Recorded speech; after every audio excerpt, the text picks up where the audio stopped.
মহান রব্বুল আলামিন রাসূল সাল্লাল্লাহু আলাইহি ওয়াসাল্লাম প্রেরণের উদ্দেশ্য সম্পর্কে বলেছেন, তিনি সেই মহান সত্তা যিনি তার রাসূলকে হেদায়েত ও দ্বীন হক দিয়ে পাঠিয়েছেন, যাতে তিনি এ দ্বীনকে অন্য সকল দ্বীনের ওপর বিজয়ী করেন। চাই তা মুশরিকদের কাছে যতই অসহনীয় হোক না কেন। পৃথিবীর যে ভূখণ্ডেই নবী রাসূলগণ দ্বীনের জিম্মাদারি নিয়ে এসেছেন, সে ভূখণ্ডেই আল্লাহর দ্বীনের এই আহ্বানকে এক ফুৎকারে নিভিয়ে দেওয়ার প্রচেষ্টা করা হয়েছে।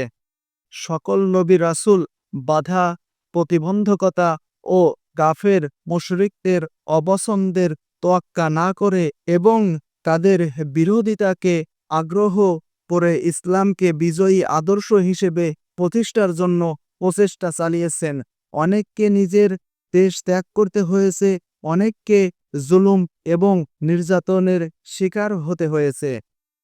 আল্লাহ রাব্বুল আলামিন কুরআনের বহু জায়গায় রাসূলদের সাথে বিরোধী শক্তির সংঘাতের কথা উল্লেখ করেছেন।